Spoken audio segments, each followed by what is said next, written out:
Welcome in, people. This is another segment of Reds Radio, and another reverse drive of video. Hope you guys enjoy this one. I'm just filming as I'm driving to work, and I'm letting the camera film everything behind me because we like to move forward. We don't want to look backwards.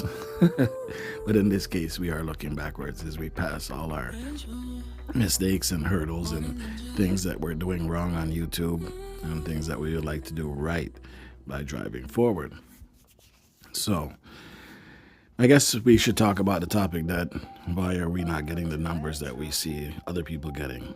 Why are we not hitting that 100,000 plus watch video or that 50,000 plus watch video? Or why are we not, gaining this 50,000 subs or 30,000 subs? Or why are people not liking my videos as much as I like them? You understand? There could be different aspects to it. There could be different reasons behind it as well. You have to keep in mind that not everybody thinks like you or like me. Not everybody's interested in a guy driving around in his car talking. Not everybody's interested in somebody cooking the same meal over and over, with so much other content creators are doing. Not everybody's interested in travel.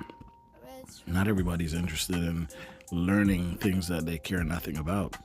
So, at the end of the day, if you're doing any of these things, you got to make it a little bit different. You got to figure out, how can I make it different so that when people come over, I'm not just a guy cooking, or I'm not just a guy driving in his car. I'm not just a guy that's traveling and talking a bunch of nonsense.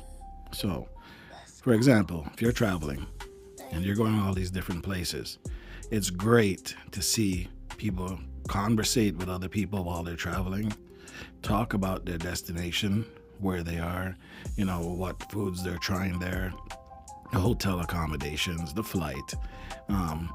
Explain as they're walking around where they are, what the facilities are, what the grounds are like, what the water's like, Enjoy the conversation. Give people some information to say, okay, well, this guy's going to keep me here, or this girl's going to keep me here because she's actually talking about the place where she's at or he's at. And that entices people to want to listen more. Okay, that's a good example. So, food. You're doing all this cooking and this wonderful looking, delicious food, but you're not saying anything. You're not giving the ingredients. You're not saying what it took to prep it. You're just throwing it in a pot and then telling people the food looks good, and you're not giving them the details they want. People are going to lose attention, right? You got to make it fun. You got to tell them, yes, I like my adobo and a little bit pinch of salt, and this is what you do. It might not be exact measurements, but here's what we do. Just put this much in your hand and just sprinkle it over the food, right? Make sure you turn on the heat at this temperature and make it last for this much time, and voila, this is what it looks like when it's said and done.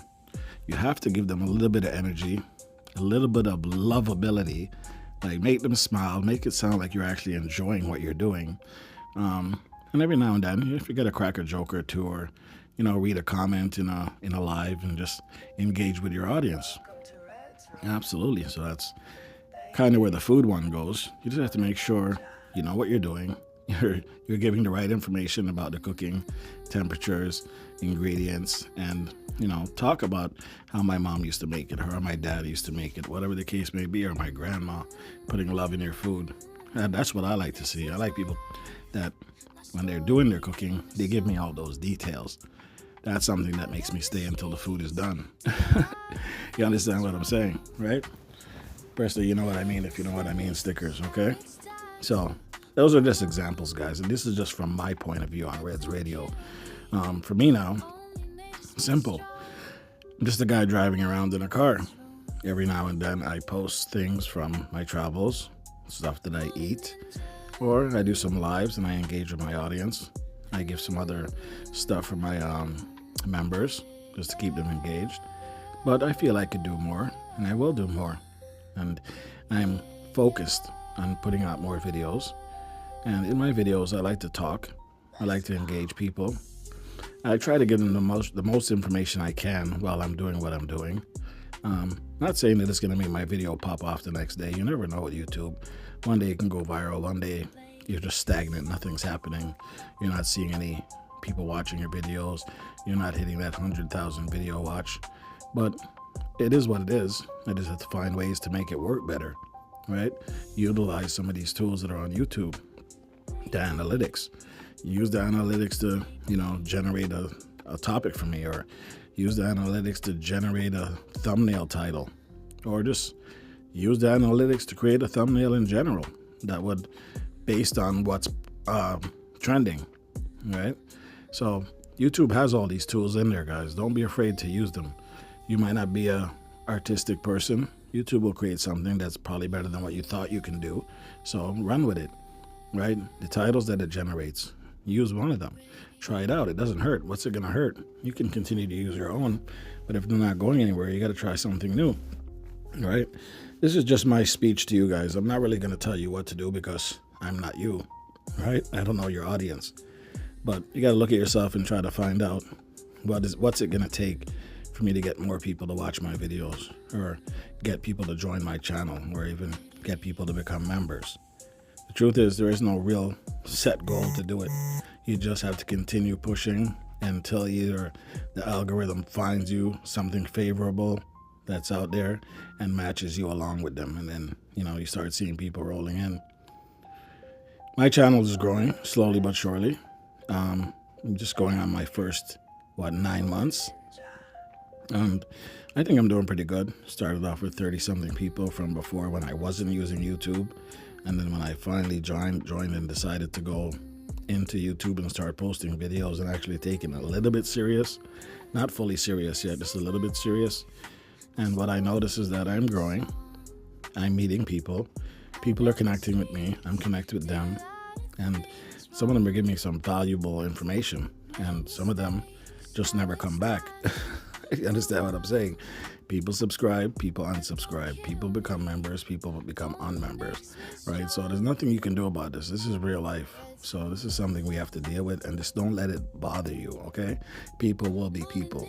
Just keep pushing forward, pushing out that great content, pushing out those clean videos, that great microphone sound. All these things we're still improving on. So am I. I'm learning as I go day by day. I'm starting to improve the way I do things. I'm starting to improve the way I film, the way I talk, the way I connect.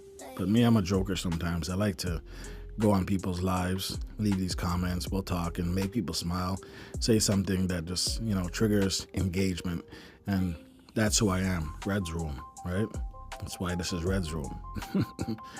I appreciate you guys as always, and just know that, this doesn't come easy for me to say that it's going to be a long road.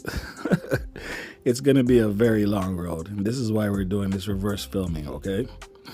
The journey that we're on for this 14 minutes and 50 seconds is a long road. And this is only a short film. A short video, I should say. I just want you guys to know that you have to keep pushing. Okay, guys? This is a motivational type speech for you. Don't let nobody tell you how to run your channel. Don't let nobody come there and try to disrupt your channel. You have to do what you have to do if people start getting involved the wrong way, right? You have to cut it short. Don't let them disrupt anything you're doing, saying, oh, you should do this or you should do that. I know this sounds like I'm being hypocritical because I said you should do this and you should do that. But I'm not saying you should do this or you should do that. I'm just saying maybe you should look outside the scope and try to figure out, is there another way I can, get people to see what I'm doing or get some of that attention that some of these other YouTubers are getting. Keep in mind, a lot of these YouTubers are looking for drama, and they love the drama because people love drama. So they'll always go to those channels that are buzzing with drama. But if that's not you, then how do you get past that? What else can you do to get those people that are into drama just to come and be real with you on your channel? You got to get creative. Get creative with the foods you cook. Get creative with the destinations you go to. Find that spot on that destination that nobody's ever seen or not too many people have seen that just make you want to say, crazy, that's crazy, all right? If you're going to cook something that, truly blows somebody's mind. How did they do that? I gotta watch this video. Look at the presentation. This thing looks beautiful. It looks scrumptious. I want to do that because I know when I see a video with certain types of food and they cook it a certain way, it blows my mind. I'm definitely gonna watch the whole entire video. All right? I love travel videos. I love food videos. I love stuff that tell you how to do stuff creatively, if it's through technology or, just hardware or, learning how to fix things. Those things get me.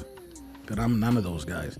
That's just what I like to watch. Me, I'm just a simple dude that just likes life, and my content isn't really geared on one thing.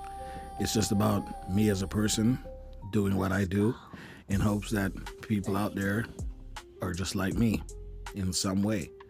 So I'm not expecting every single person on YouTube to come check for me and watch my videos 24/7. So my growth is going to be a long, slow growth. And I think I've made peace with myself at that. And I'll run with it. Every now and then I get better and better as I move forward and try to push out more quality content. Try to keep focused on what my audience is looking for. And sometimes I like to hear what the feedback is. I would like to hear, say, hey man, your mic was a bit low, the video was too loud, the music you're playing was distorted. I would love to hear that feedback from you guys. I wouldn't take it personally. I would actually love that. Maybe your video is a bit too short, you need to make it longer, the lighting wasn't that great. All those kind of constructive feedback is good. I think it's great. And you guys can see as I'm gradually growing, I'm starting to get the feel of this, starting to get that quality that I like. Still got a long way to go, right? But these segments of Red's Radio are going to be about my growth, where I started from, and how I'm moving forward. And I just wanted you guys to listen in and take it all in and see what you think. Please feel free to drop something in the comments. Tell me where you want to see your video or where you want to see your channel in 5 years. Honestly, be real with yourself. Make it a goal that's attainable and achievable, right? 5 years is a nice stretch to say, okay, well, I want to go from, 400 to 5,000, right? By the end of 5 years or by the end of 4 years or whatever the case may be. I want to see myself, at least making a couple $100 a month on YouTube, right? And, push for it. You have to set yourself some kind of goals. And then once you get that up and running, I would figure that you just aim and stay focused on those things. What's going to get you that $200? What's going to get people to come watch your videos for that time? What's going to make people want to subscribe for that 5-year period? You can always use YouTube's tools to find out what's trending, what topics to talk about. And sometimes you might have to look at your channel and say, boy, things tough, I can't get nobody to watch my videos, can't get nobody to subscribe. So now you might have to think about, how can I pivot? How can I pivot my channel so more people can come? Maybe it's not just driving, maybe it's a drive and travel, right? Drive and connect while you're talking to other people on your channel. Who knows? You just have to find something that attracts that attention, guys. Maybe it's a car with bright lights. I don't know, you parked up somewhere and it has disco lights on the roof or something. People just like things that are different. People like things that are unique. And if we can keep that focus of being unique, but yet still be ourselves without pretending to be somebody else, in the long run, I think it will work out for all of us. So I just wanted you guys to, take a look at your channel, take a look at yourself, ask yourself what's missing, ask yourself, what can I do to make it better or improve it, right? Nobody's saying your channel is bad, but anyway, to improve it and make those steps. Take those steps forward and say, yes, I'm going to do it. I'm going to get it done. And I'm going to let my channel grow the way it's supposed to grow, naturally, organically. Okay, guys? Don't be afraid. Don't be shy. Don't be afraid to take those steps, even if it's out of your comfort zone. Sometimes you have to fall down on your face to get back up before you can, get some grounds, right? They say even the home team loses sometimes, guys. And it's true. You can't always win this game. But until then, continue to push, get your channel off the ground, and utilize it. Utilize YouTube's tools. Connect with other people. Connect with other channels. See what other people are doing. Take a little bit here, a little bit there, and make it work for you, okay?